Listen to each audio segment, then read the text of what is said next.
Media Scan, your weekend dose of headlines, controversies, and perspectives. Viewers, it's a war out there. And I'm not talking about the one that is being fought with bombers, with missiles, rockets, or artillery. This is that very innocuous, innocent-looking war that is being fought through keyboards on devices like this, which all of us have in our hands. No doubt, the attention is on the war on the ground. But this virtual war that has often been called disinformation war, cyber war, information war, can actually be much more lethal and have a wider span than the other kind. To decipher what are the impacts of this information war, I have here with me a distinguished panel of experts. Let me take you to Brigadier PS Gothra, well-known author. He is a veteran and he has headed the information war department of the Northern Command at a crucial time when Uri strike happened, when surgical strike happened, and various other important events that have marked our recent history. Welcome, Brigadier Gothra. So happy to have you here. Thank you. Thank you. Also with me, well-known commentator on strategic affairs, military veteran, Lieutenant General Rameshwar Yadav. You have been listening to him on Doordarshan. Namaskar, sir. Welcome to Media Scan.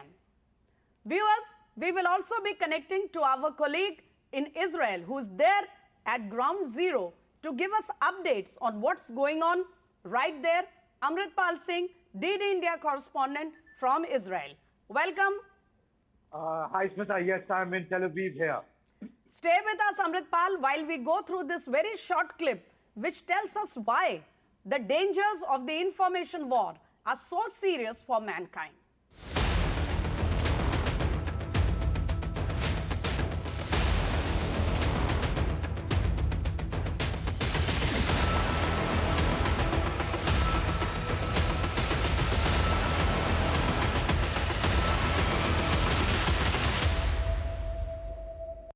So that was a very short clip trying to tell us what are the pointers of such an information war and why it has become so lethal in this current situation. But coming to you, Amritpal, do take us down the last few days about how, along with the ground situation, which is certainly very, very serious, there is a vicious information war going on, and how are the two sides faring?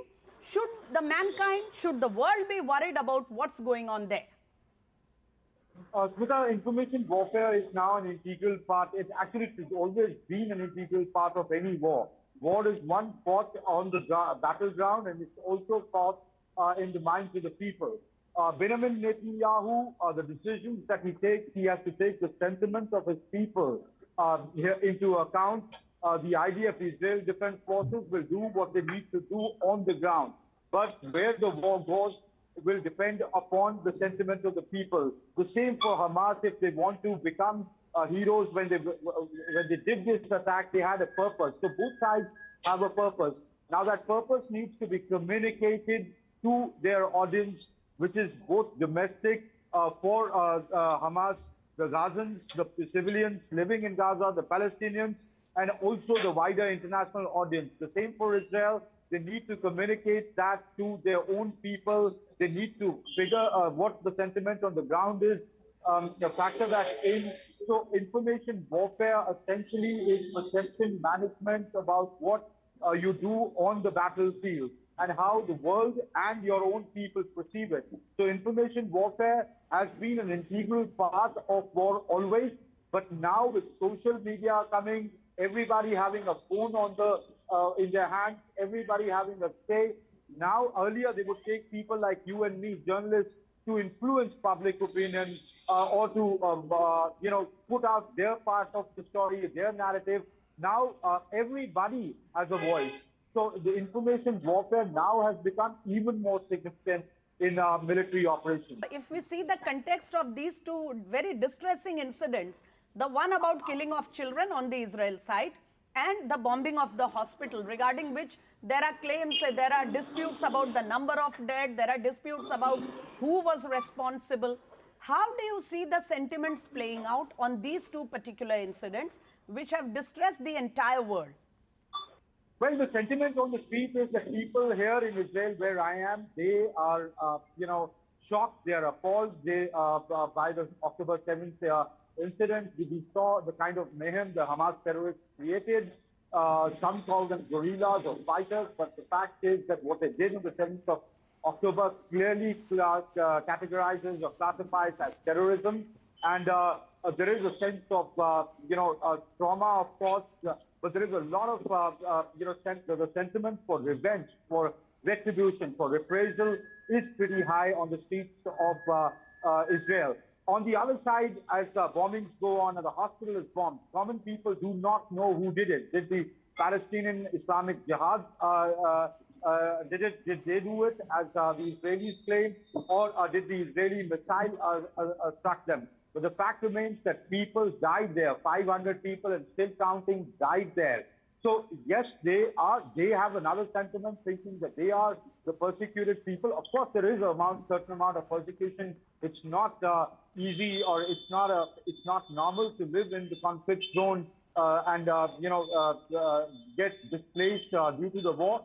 So they clearly blame Israel. They believe Israel is the aggressor. And the sentiment on the ground really is of both sides have their own narratives, and most people, because they are in thick of war, have their own national narratives. Right, I get your point, and certainly, as you said, no matter who may have been responsible, but lives have been lost, and we hope it's not going to get any worse, though the indications are not very optimistic. But on that note, Amritpal, we are very grateful you were able to connect to us straight from Israel, and I know you have to go. But before that, thank you very much for connecting on Media Scan, and stay safe. Thank you. And with that very helpful update from Amritpal Singh, our colleague right there in Israel on ground zero, I come to Brigadier Gothra, and I would like to know from you, sir, as I was saying, the fog of war seems to be getting foggier even now. And I have been reading reports of analysis emanating from the UK, the US, various think tanks, people who understand information war, and you are certainly one of them. It is being said that such are the claims and counterclaims, and so many videos and images, to the extent that people have used video games, in order to, employing AI in such a manner that it has become totally difficult to differentiate fact from fiction. How do you look at the situation, sir? You see, in any war, the fog of war is always there. But the severity has increased in this type of war now because the players are far too many. Earlier, the media used to be there. Now the social media is there. Social media is not restricted to a particular community, caste, creed, anything. Everybody is a player in that. On the media side, there is always a sense of urgency to report for fastest. Now, in that urgency, people sometimes propel the narratives which the people want to propel the narrative that is propelled. So unknowingly common people or who have knowingly. a phone or a tab are becoming soldiers in this war, willy-nilly. Sort of, they are becoming soldiers, and they have to be used also.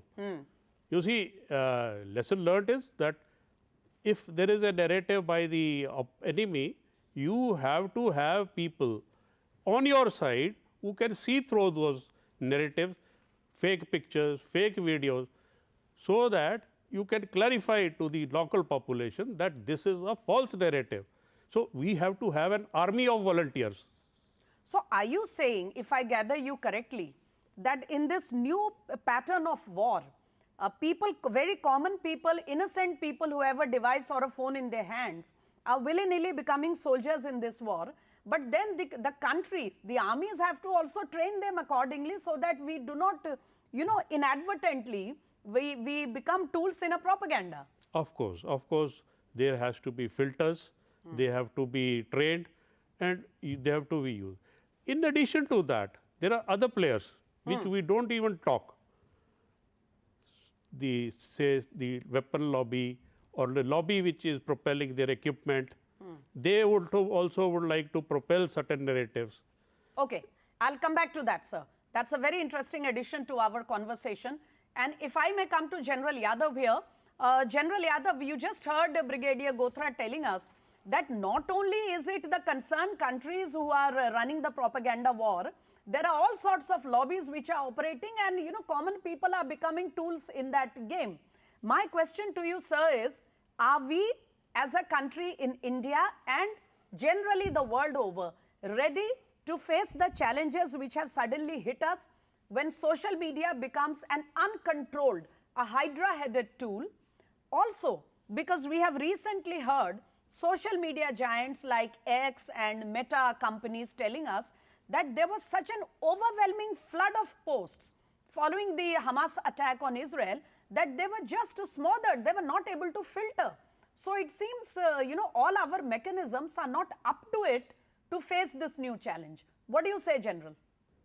Okay, this is hybrid warfare at global level, wherein there are two opponents on ground, that is Israel and Hamas, wherein there are far too many indirect stakeholders, and primarily they are in two camps. One is the Western media, and the other one is the Islamic world and the Arab world that we call it. So it is a battle of perceptions, and the perception management is something that is being churned out through the social media by all the stakeholders and all the people, the common men with a mobile in their hand, media houses, and a lot of means hired media. So they are the one, they're creating a perception in the minds of the public. Now, in this particular case, when they carried out the lightning attack onto Israel, the entire sympathy and perception how the Western media was also in the air, and they tried to convey this point. And gradually, when Israel started surrounding the Gaza Strip, they stopped their fuel, their food, their water, and all the amenities, and they started telling population, all right, all of you move to the south. Almost 10 lakh people moving to the south in a very small place. My question to you, sir, is, through the internet, the world has sort of become divided, I mean, there is the Islamic world, which is not ready to believe anything that Israel or its supporters are saying.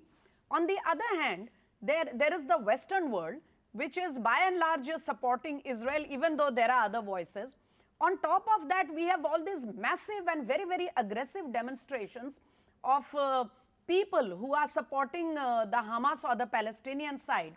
So actually, the area, the span of the war has gone across continents to so many cities in Europe, even India, the US. It is not remaining confined to a corner of the West Asia anymore.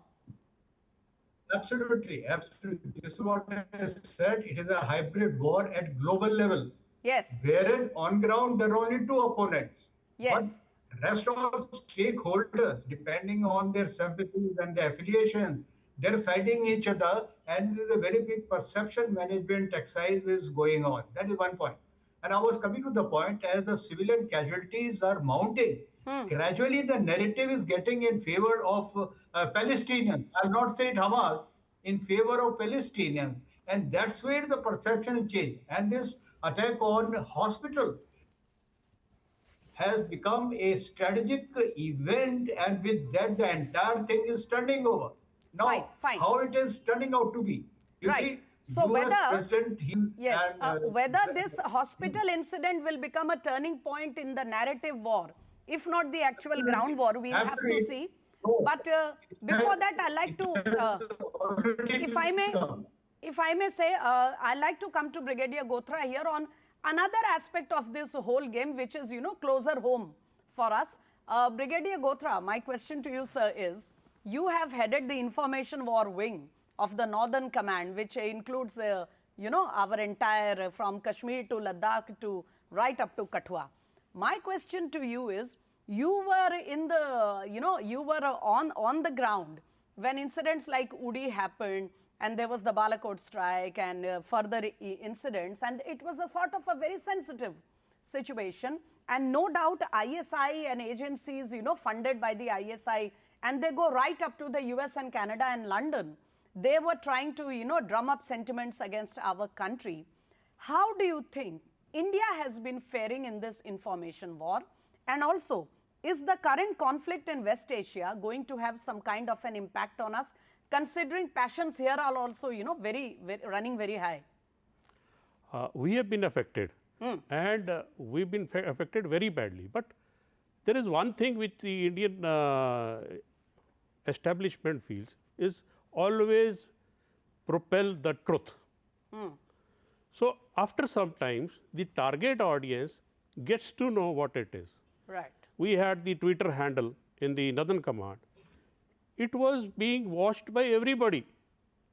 Even the people in Middle East who were pro-Pakistan, they were watching us. And never would we give out anything which is not true. So you have to establish your credibility. Okay, but sir, allow me a very important point here. You army persons or people who are involved in this cyber entire game, they have tools and instruments by which they can make out what is fake and what is not. How is a common person like me or somebody on the street able to understand if they are being, fed with fake information, which can actually have a very, very disastrous impact in terms of safety? Yes, that's a very difficult thing, and you have to find ways and means to do that. For that, you have to have the counters ready. Right. And give out the actual information. Like the Israelis, they have come out with the shots, the images, how the rockets were fired, who fired. Yes. Now, it may be true. I still don't say Israelis were right or something. But those things counter this thing, and the fence-sitting population. The fence-sitting population see through these things. The radical ones will never see through They will not listen. They will never see through. So the fence-sitting population, you have to target that fence-sitting population by giving out the truth. Fine. So if I may come to General Yadav here, sir, we just learned from Brigadier Gothra that it's not such an easy thing to do, because it is a constant fight, and there are some people, they are so radicalized, they are not going to listen to anything. So we have to at least try to sensitize the fence sitters, so that at least they are able to see through the fog of war. My question to you, sir, here, and quickly, because I have very little time left, I want to know, sir, do you see that this war is going to be confined to the area where it is happening now? Because there have been incidents in the US, in Brussels, in London, etc., where the information war has enabled violence on people, though the incidents are very few, but the threat remains. What are your thoughts on this impact of the war, going further from West Asia and engulfing other parts of the world? You say, in my assessment, it is not going to spread physically in form of military operations around Israel more than what it is now. Maybe some more military posture, they may have little more, but not a major issue at all. Now it is a battle of perception management. And if I look at it, the strategy of Hamas is working. Now look at it, Joe Biden, who has come to Israel. Now he's been Arab country, they refused meeting with him. That is one. Not only that, it has been 11th day that Israel has mobilized their forces, but they have not gone inside Gaza. That means gradually the graph is shifting in a manner somewhere in the center, wherein Israel is under pressure, Western world is under pressure, because as the civilian casualties will mount, the perception will be favoring the Hamas and the Palestinians. And this is happening. And look at the result. Now, last night, with the prompting of US, Israel has permitted the humanitarian aid which is lined up in Egypt, Egypt-Gaza border. They are now being permitted under certain conditions that this aid will be given only to civilian. So there is a change in this entire thing. Okay. And in my assessment, it is a matter of another week or 10 days, there will be some kind of a reconciliation by the international community, and this is unlikely to spread further because it impacts everybody. Point taken, sir. Point taken. If I may get a quick comment from Brigadier Gothra here before we wind up our conversation. Brigadier Gothra, very quickly, We have all been told since we were quite one that Israel is the leader in the world when it comes to, handling a propaganda or an information war. But as General Yadav was just telling us, do you think, with the losses of the civilian population and the Hamas supporters also giving back a very strong counter, Israel may not be winning this information war yet? Or do you think it is too early to conclude? It is too early to say so, because the Israeli system is quite geared up to take on all this challenge. Right. What we have seen is they have a setup called memory TV, which carries out the research. Then they have the number of handles. If you see the X, that is the Twitter earlier, number of contents are floating. Now, it also depends what is their main aim.